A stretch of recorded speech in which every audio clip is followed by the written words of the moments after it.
Aha, beautiful people, is your show 101 with Prince Mousy. I am your host, Prince Mousy. I just want you to draw closer to your screen right now. Sit tight, don't go anywhere because we have an amazing conversation that you have a lot of things to learn from. All right. So before we go into this moment, we always do our ritual. And if you're hearing this for the first time, this ritual is the moment where we subscribe to this channel, like and share what you are watching. Don't just see it alone. Make sure it gets to other people and all that. So I want to use this awesome moment to say a very big thank you to those of you that have been following this program on Instagram. Okay, yesterday we actually hit 1,000 followers and it's been amazing. So I want to say thank you. For those of you that have been also be subscribing to the YouTube channel, thank you, but we still need more of these subscriptions. All right, I wouldn't have come this far without you guys, and I'm so grateful, super grateful. So please keep doing that, and I will always extend my love to you guys. All right. So with me in the studio, I have Matthew from Nigeria here, and I have Rohollah from Afghanistan. Yeah. So I will give them the room to actually say a little bit of themselves, and then we move on. So please, the floor is yours. Hi, good morning, everyone. Good afternoon, good evening, from wherever you're watching from. So, my name is Matthew Adetoba, and I'm from Nigeria, and I'm a graduate of the British Technical University in Almaty, and it's a great privilege to be here this morning. And just tune in. We're gonna enjoy the show. Okay, over to you. Hi all, my name is Rohollah. I'm from Afghanistan and now I'm a student in Astana IT University in computer science IT major. So, Okay. Interesting courses here. Okay, so let's dive into this moment of intricacy with amazing questions. So don't miss any of these questions. If you have contributions or you have suggestions or you have an experience you have encountered based on these questions, you can drop on comment section. Okay, before we do this, I just remembered something. Somebody chatted me up, and I think one other person confronted me one on one and said, "Your show looks interesting, but I don't understand English. How can I enjoy it more?" So I'm gonna say this right now. YouTube has a translation and subtitle button on the top right of the screen. You'll see a button double C. Just click on it, and it will automatically subtitle whatever we're saying here. If you don't understand English, you can click that button and hold it. It will bring out other languages. You select the language that you understand, then it will translate it to the language you can better read and understand what we're saying while we keep working on the translation system from the studio here. So please don't be offended. Don't see it as a stressful moment for yourself. Just join the program and enjoy it. All right. So the first question we have here is, it goes for the both of you. So I will start from you. How can you, can you share a specific moment in all your students' life that significantly shaped who you are today? Okay, so basically, I don't really have any specific. Just specific moments that shape my present life. Okay. But then I can say, right from when I was much younger, I've always had this in mind that I'm gonna go to university. So, and again, my father is a kind of education. Is like an aficionado of education. He likes education. Okay. And it has always been a moment for me, like just for me to study and almost to get the best from whatever I lay my hands on. So basically, I started from Obafemi University of Nigeria, and I did political science. Yeah, Obafemi University in Nigeria. So I did political science education.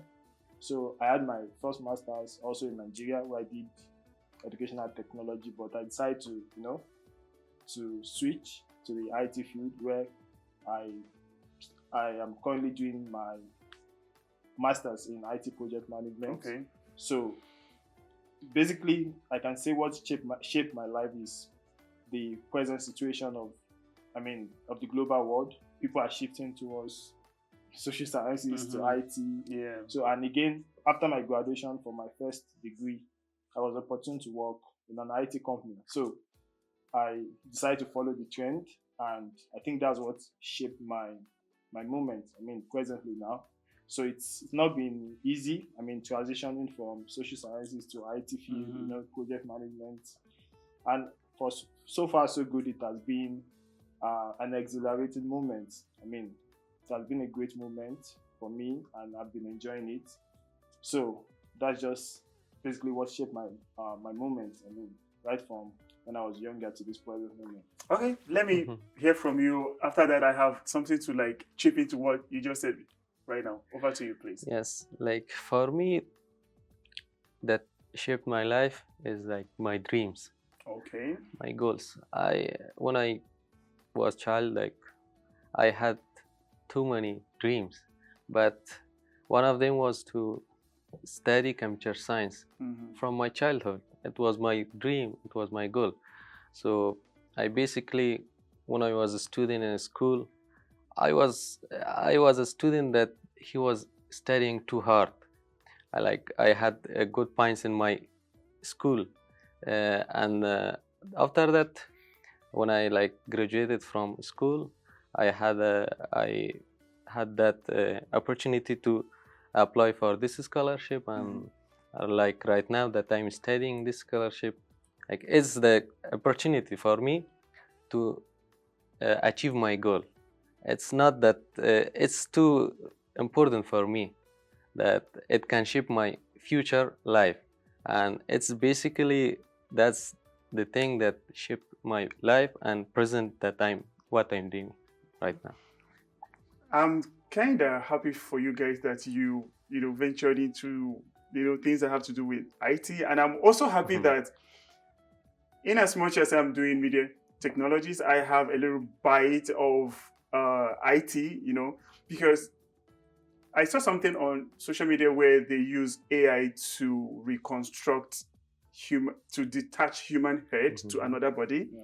And then I saw another one, they kind of, what was that? Is it the operate on human brain, kind of switch some things and all that. I'm like, okay, so with the way this AI thing is going, a lot of people are gonna lose their jobs because AI will be doing so many things. AI now can generate pictures. We don't need photographers anymore, But my algorithm lecturer said something during my last trimester. He said that if truly AI can do, no, how did he put it? He said AI cannot do everything because if AI can do everything, employers will not need to assign duties to different people like to do this, because in as much as we have AI, we will still need the help of human to operate all of these things to make it function and all that. I don't know if you have anything to say. I basically, from my own perspective, I don't think AI will replace humans. I think Okay. I don't think so. I'm always because currently I'm writing a paper on will AI replace my job. It's a paper I'm currently working on, and I don't believe AI will replace people's jobs. That's why we have prompt engineers. Rather it will create more jobs. More people would venture into AI. Okay.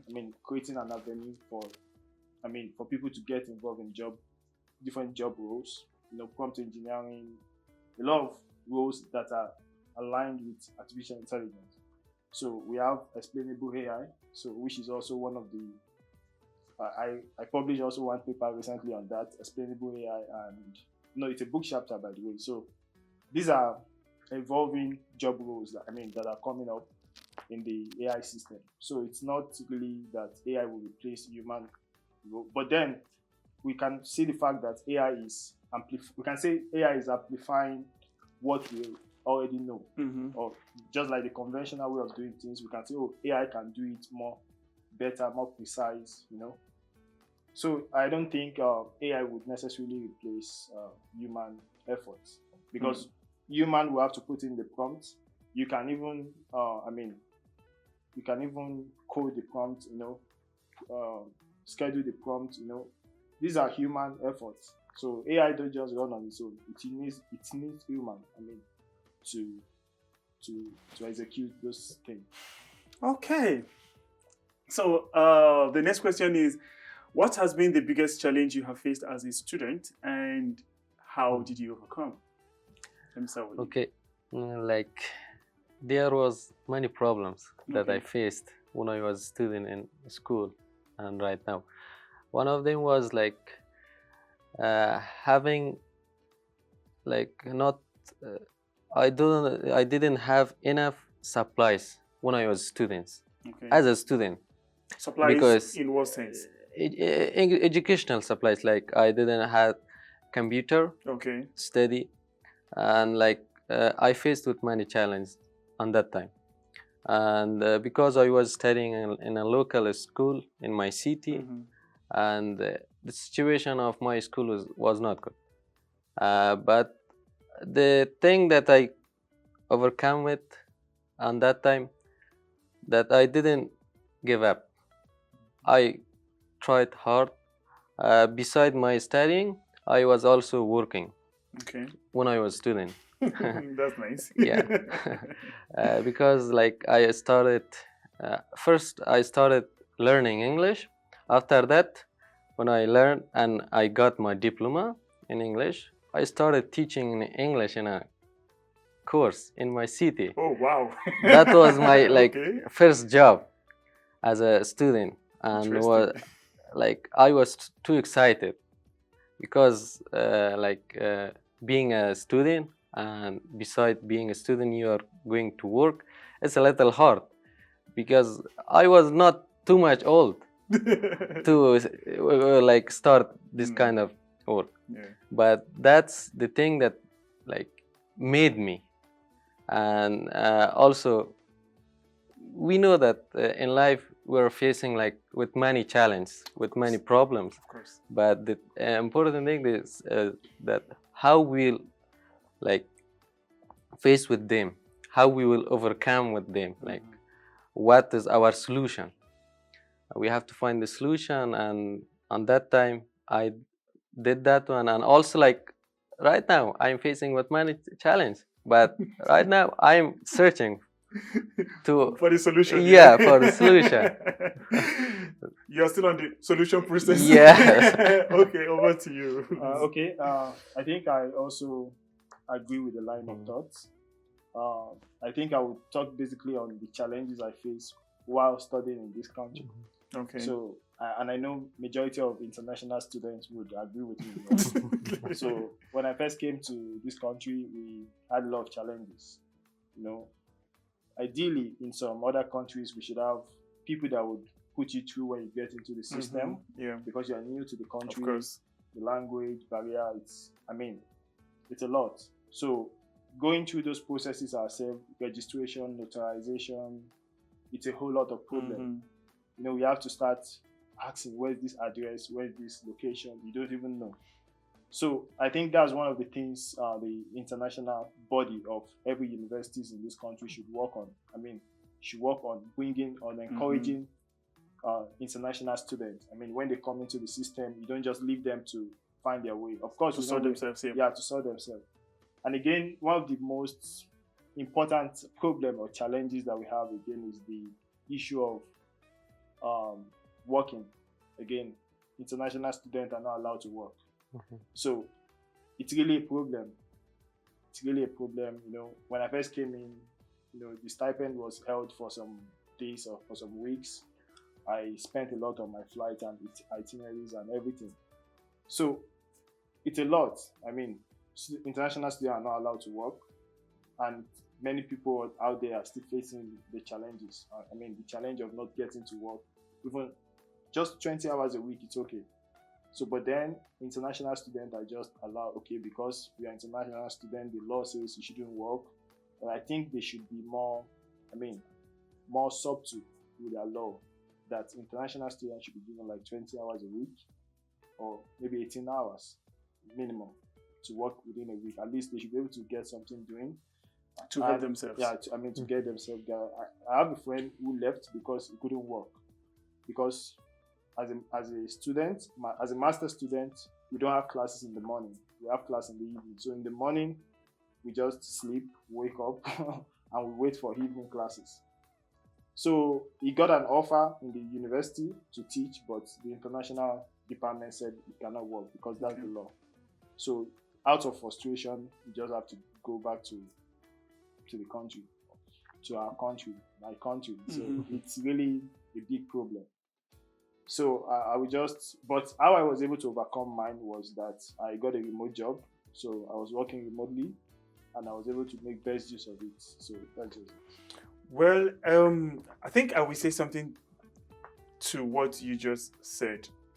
The truth of the matter is there is no how we will write the history of our life that we will minus the part of mentioning this country and or forget to mention the benefit we have gained from the scholarships that we got, the body that actually gave the scholarship, the academic part of it that we have gotten, and all that. We cannot minus any of these things. Now, they need to take this into record as well. Now, we are grateful that they gave us this opportunity. But the thing is, frustration can lead to one's death. Yeah. Depression can lead to one's death. Inability to take care of yourself can lead to frustration, depression, and all of these things. Now, why I'm taking my time to spell out these things is because I was at that edge of, losing it when I came in newly. Everything, I spent a lot of money. Of course, I missed my flight, and I think one of the staffs here had to help me to book for train for me to get to my final destination, and I had to pay back. So I was totally exhausted, like zero money. So coming here, I had to do notarization and all that. All of this were on collecting money from fellow students and all that. I spent like, I think about maybe 6 months without knowing who I am. Like, I lost myself. Practically, I lost myself. Everything was annoying. Even minor conversation that should put smile on your face makes you angry. So I think in coming programs, they're looking out to like establish another. They should consider these things we're saying: student comfortability. Yeah, it's so important. It might not be 100%, but if they can give us like maybe 50, 60, we will appreciate it. That okay, you can still work irrespective of the stipend given to you. You can still do one or two things to help yourself and all that and all that. I was telling a lecturer, I am married. I have a wife and I have a son. Now, I don't expect these people from my country to send money to me down here. I should be the one I am the man. They are my responsibility. So you favor me by giving me the opportunity to acquire an advanced knowledge.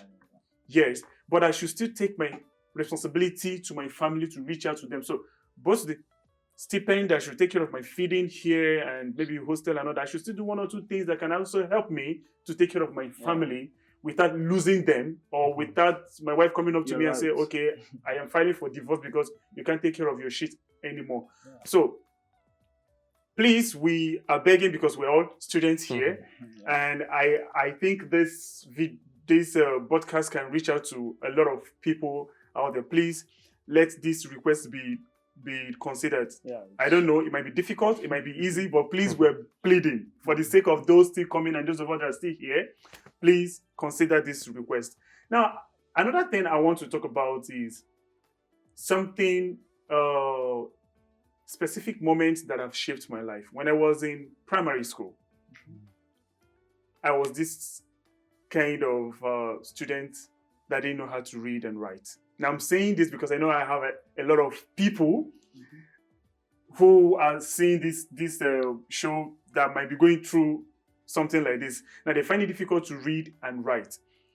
So I had teachers who were on my neck. Let me not say on my case. They were beefing me, they were punishing me, they were flogging me. That moment was like, I should just give up. I should just drink something and die. So some class teachers, they were just pushing me. I should just keep going. Bro, just keep going. Bro, just keep going, you know. So when I got to secondary school, junior high school, I had a friend, Prince Will or Princely. I can't remember the name anymore, but I have searched for him on Facebook because we lost contact. I've searched for Facebook. I can't find him anymore. So this guy took it upon himself to start teaching me how to read and write from ABCD to 2-letter words, 3-letter words, 4 like that, and then after that I grew into writing paragraphs, essay, and I grew into writing books. Now today I've written a book of my own. I've written movie scripts that people have actually shot, the ones I have shot myself, and the same person who didn't know how to like read and write. So that frustration those teachers gave me then shaped me today. Like I encourage myself. I just pack up myself and say, bro, if you need to be somebody in life, you need to start working on all of this. So it's really helped me, and I am grateful to those teachers who bullied me. Because without those bullying moments, I would have been worse today, you know. Okay. So the next question is, how do you balance academic responsibilities with personal life and extracurricular activities? Sure, let him say. Okay. Okay. I'm balancing my daily studies and my life by making plans.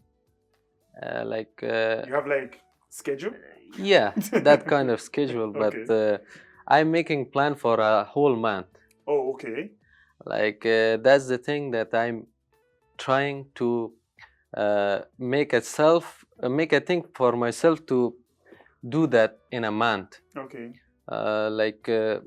Every month I have a different schedules, and I'm making them.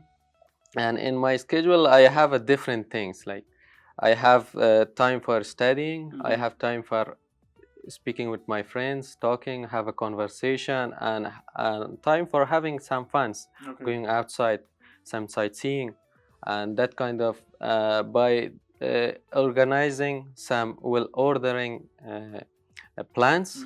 I'm balancing my daily life with my studies, with my own life, and this is the thing that has helped me a lot. And I think in our life we have to have a plan. Without a plan, we are like a ship that is in a sea and who don't know that he has to go. Yeah. And I think the plan is more important nowadays for all of us. If we are if we are as a student, we have to have plan, like what we want to do, what we want to learn. This is important, and it's so important for me, and it has helped me a lot in my daily life. That's all. Okay. So academic life and extracurricular activities. I mean, I apply the 80-20 principles. Okay. I mean, 80% academic, 20% extracurricular activities. So while studying, 80% was focused on academics, 20% on extracurricular activities. So I was able to manage that because that's been my principle even right from secondary school. So 80-20. So right here, I was able to join social organizations, Interstud. Okay. So it's a coming together of international students, and I was able to join other social activities in the city, like couchsurfing group, whereby expatriates come together, exchange ideas, collaborate, business talks, and everything. So 80-20 principle is what I've been following, and that's really helped me a lot. So it's not just about the academics, it's about knowing people, going out of academics. You don't just say because you want to graduate with the best grade, just focus on academics. No. So you should be able to balance your social life and your academic life. So the 80-20 principle has helped me a lot, personally. Interesting. Okay, the next one is, what are some of the most important lessons you have learned from your failures and setback as a student? Let me start with you. Oh, failures. Yeah, well, I don't really see any failure, because what I term failure might be success to another people. I mean, so failure is just like you not getting it right at the first time, and learning from that failure and working towards achieving the success you expected. So basically, I've experienced failures, in terms of application, trying to get scholarship, trying to get funding. Of course. And you put in your best, write research proposals. You've been in the system, and the feedback will be, unfortunately, we are not able to offer you this thing at the moment. I mean, it doesn't. I mean, for me, it pulls me down. Yeah, of course, it like, should. I'm qualified for this position. I'm qualified for this offer. So why would you just reject me?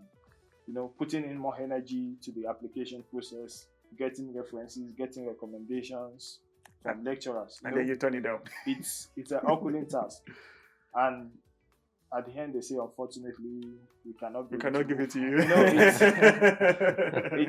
It's failure. It's per se, but then rejection is not totally failure. Yeah. Rejection is just like, okay, you have to keep doing what you're doing, refine what you're doing, check the loopholes, cross the T's and dot the I's, and allow you get the best of what you want. So failure to me is just for you to retract back and come back stronger. So I've seen a lot of that, but it has weighed me down, but at the same time it has motivated me to also do more. So that's just what I have to say. Okay, over to you, please. In my opinion, the thing that like making us is a failure. Like sometimes maybe we fail, we lose something, but beside that we will get another something that is better. Some opportunities. Like before I came here, I also accepted in the two another scholarship. One of them was from Iran, and another one was from Cyprus. But they had a deadline, and I didn't make all their requirements because I was in a trouble. Like I had some problems, and when I failed on that scholarships, that time I had this very sad feeling. I was so disappointed, but by that way, after a month, I accepted in this scholarship, and after that, I learned something that is like after you fail, like you have to try hard. That maybe another day you will face with that kind of problems, but it's better for you because you know that what will happen, and like you have experience. And also I had another feeling like I passed my national exam in Afghanistan, and I like our high score is 360. I got a 290. It was good for me, but my it's like that you have to choose your majors, and I chose I choose the first computer science, but I didn't accept it in computer science. That time also it was very hard to me that I felt why like. I can But after imagine. that, I got this scholarship, and I'm studying right now computer science. Like this is the thing Of that course, the we're same thing facing. that was Yeah, rejected. You know. yeah. Okay. So, I think what I will come in from another angle. When I finished high school 2012, I went into film school. I don't know if you Yeah. know Pefti Effective, Film yeah. Academy in Nigeria. So I went into Pefti Film. I graduated. I came out. I told myself, okay, I have knowledge about filmmaking. I would like to do my first film. I wrote the script myself, and I went out to look for funds. The thing is, I think I have this grace when it comes to going. If I make up my mind to go out to look for funding for my project, I always get it. So I went out to look for funding, despite how young I was then. I got the funding. So I started a film project. Being an amateur, I was then. I surrounded myself to us with film crew who were also amateurs. So the project flopped. As we were doing the project, there was a car crash. One of the people that gave us cars for the shoot, an actor who claimed he knew how to drive, crashed the car. And then that was another like debt on the project. And then we're struggling between, okay, let's finish this project. Will it finished? Will it be finished or not? And all that and all that. And then that project was suspended for like 2 years. And then when it finally came out, a project I budgeted then, it was 1 million. I sold that project for 100,000. Now, That's enough. people that gave me money were on my neck, like, bro, where's my money? You know, I need my money. You have to give me my money. Where's my profit? Where's this? I kept begging them, like, please, I'm still trying to like market this project and all that. At the end of it, I could not make anything from the project. The project failed. I still didn't give it up. I did another project with group of people, drama team. I wrote the script and then I directed it as well. We succeeded in making that project because it was a drama team. So we did not go out to look for funds. So what we did was it was a church drama team. So the pastor that owns that church gave us some funds, and then we contributed some money within ourselves, and we made that project. The project was super successful. Though it took us 6 months to do the project. It came out, we premiered it, and we made, I think, approximately what we spent on that project because we didn't pay ourselves. So we spent like about maybe 500,000. So we made 800,000 just on the church screening with the church members. We made 800,000, but we did not sell it because marketers were telling us there are no popular faces. Unlike if it were to be now that we have YouTube, that YouTube has given a lot of filmmakers platform to sell whatever nonsense you feel you're doing. Just put it there and or whatever interesting you think or anything you think. You don't put nonsense on. Like why You have to be censored. I use that is because Okay. a lot of people just go out there to just do anything they feel like doing. They put it on YouTube, and so YouTube has given so many people platform. If it were to be then, maybe we would have started generating money and all that. But now I have learned a lot through that process of failure.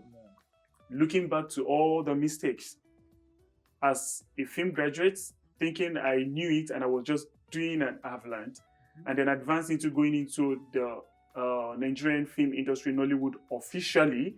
So I learned a lot of stuffs when it comes to filmmaking. You know, when you work with people who makes Netflix films, cinema films, and all of these standard films, you see equipment that they use, camera angles, script patterns, and so I learned a lot. So if you're there and you're like, okay, you're trying to do something, please be very sure before you go in. So failure is not really failure. Before you go You learn into from it. failure and move on. Yeah. Okay, so right now we'll go on a quick commercial break, and when we come back, we will dive into personal question. Don't go anywhere, stay with us.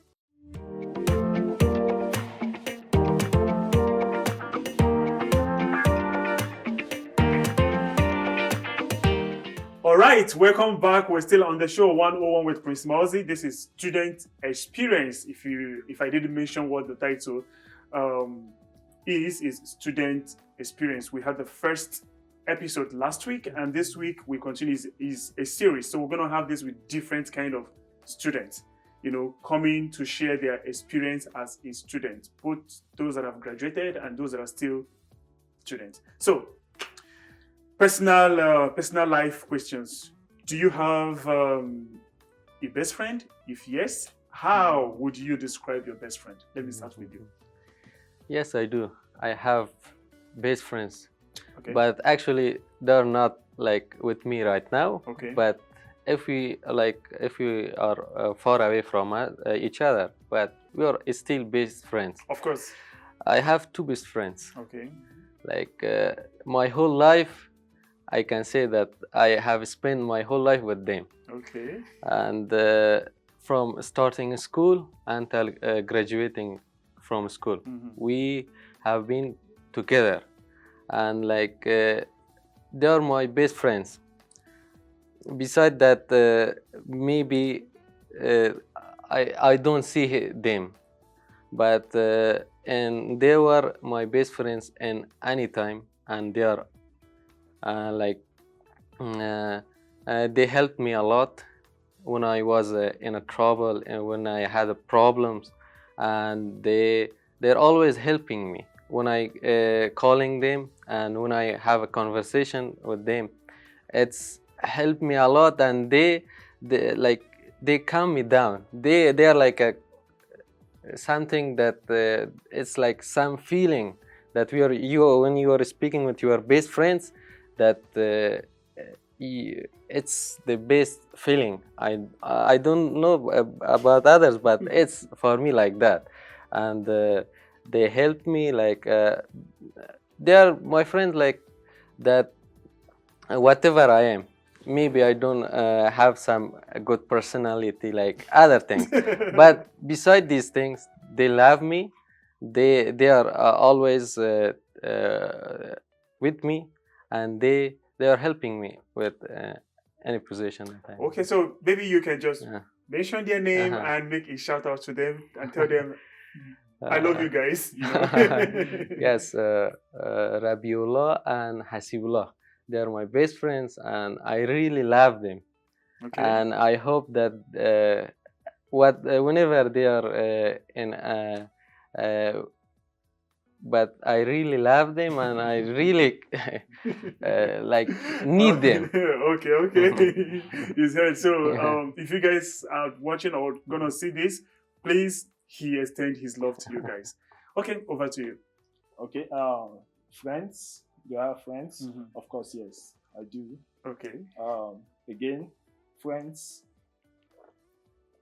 for different situations. Oh, not okay. not These are not definition. yeah, because friendship is, I mean, what you call friend, it might, I don't know, it might mean another thing to you, but friend is someone who is there for you when you are in need, and a friend in need is a friend indeed. Yeah, that's the saying. It goes thus. So for different situations, I've had friends. We meet for a reason. It's either you're a lesson or you're a blessing. So I've seen friends that taught me lessons. Okay. And I've seen friends that they're a blessing to me. So right from my bachelor's undergraduate days, so I have a series of friends. I have a lot of them. Being that I was a class representative, so I had them. So then I was thinking, okay, they are friends, but after we graduated, the friend reduced, because many of them were there for the benefits. Okay. Because I was there as a class rep, I give them information, give them, So friend reduced based on what they needed. They got what they needed. They graduated. They left. So friendship continues. It's a process. For example, I might be in the United States tomorrow. I get more friends. Of course. So I have them a lot, but for different reasons. So I have. Do you have that close to one? Yeah, the one you can. Of course. Okay. I have close ones. That have always been there for me You know, I can just sleep and say, oh, I know they can get this done. They can go extra mile for me. You know, I have them also a lot. Mhm. So a shout out to them. Ayobami, Okwemi, Sador. I mean, I just met Sador. Sador is a wonderful guy. I mean, Okay. I think he's also a foreigner. He's from Uzbekistan. Yeah, Okay. so he's a good guy. He has been there. So kudos to you. All right, Sadan Opeyemi, if you're gonna see this or if you're gonna see this show, please he extend his love to you guys, and I'm also saying they both love you guys. So okay, for me, I have friends. I have two friends, best friends, and I can say I think I have friends who are more like fathers, you know, spiritual fathers. And maybe family fathers, sort of. Somehow they're not related to me biologically, but you know. So best friends, I have Kingsley, I have Demola, but the truth of the matter is I don't know where we are right now. Like, but I know in one way or the other, they still have me in their mind. I was listening to a friend yesterday, Nelson. We're discussing something and he said something. And he said it at the moment when I was preparing for this show. And he said, no one is busy. We make our time for whoever we want to make our time for. So he said, in as much as I am married, I can't form busy to my wife. I always make out time for my wife. So if you think you have a friend and that friend is not making out time for you, he's claiming he's busy, he doesn't need you. Yeah. You just need to move. So when he said it yesterday, I just, I reflected to my relationship with these two people I just mentioned there, and I'm like, should I move on? Because our relationship is something I cherished so much. Mostly Kingsley is one person in this three relationship. He's like the don. He's like, he's like the boss among us. Every one of us, we respect him, we hype him, we're like, okay, yeah. And then so I valued the relationship, I valued everything we shared together until we parted ways to different countries and all that. So I don't know what it is going on right now, but man, guys, I love you guys. Okay, the last question, is friendship important to you? Yes, exactly. It's so important for me. Okay. Like having friends and have a friendship is, I think, two different things, because we are facing with many friends. They are just friends, but when we are going to talk about friendship it's different. Yes, because it's a journey. Like they have to point taking. Yeah. Like in friendship we have to respect with to each other, to our friends, to like their personality, whatever that happens to us, we have to be together. With many problems maybe we will face, maybe we will lose each other, maybe we will go far away from each other, but friendship is that thing that will be always with you. And there should be communication. Yes. And that you mentioned that if you have a friend, you like, if you're too busy, if you have a best friend, you will make a time for him. That's like, friendship is like that. You have to have friendship in your life. Without friendship, I think your life is not complete. Okay. So friendship is very, very important. I mean, extremely important. There's this adage in my I don't know how to say it in English. They said "Eniyan lashomi." It literally means people are the clothes we put on. Like in the same context, we can say friendship is the clothes we put on. When you are prone to, or you are exposed to danger, the people would always be there for you to cover you up. So in the same way, in the same vein, that's what friendship should be. Friends should be able to cover up for you when you are in your low, even when you are in your high. So they should be able to cover up for you, be there for you, create time for you, like create time with you. I mean, just like you said, Yeah. there's nobody's busy. Nobody in this world is busy. Even the richest man in the world has some little time to spare with his friends. So no one is too busy for friendship.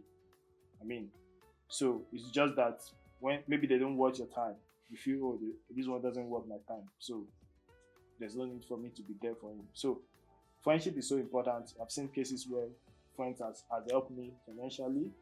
I mean, friends has helped me socially. I mean, in every aspect of life. So to me, friendship is very, very important, and they are the kind of people that should be there for you when you are in your low. I mean, when you're in your lowest moment, they should be able to help you, speak to you, advise you. There are some friends you should have that should be able to say, oh, this thing you are doing is bad. Desist from it. So, and you can always listen to them. Of course. So, this is what friendship should be. Of course, there are friendship you just joke about everything, laugh. But then when it comes to serious matter, they are always there to advise you, to keep you going, to motivate you, always sharing you up, you can do it. Those are the kind of people with good vibes you should surround yourself with. So I think for me, friendship is so important. Okay, so you guys have heard friendship is important. So you need to understand, first off, you need to understand where you are, and then you need to define your friendship with a person. Then you can tell yourself if it is important or not, if it's worth sacrificing for, if it's worth giving all of you or not. So please, we have come to the end of this show, and once again, his name is Rohollah. I'm right here. Yes. And then Matthew. So I am your host, Prince Mauzi. Till we come your way again, this remains 101 with Prince Mauzi.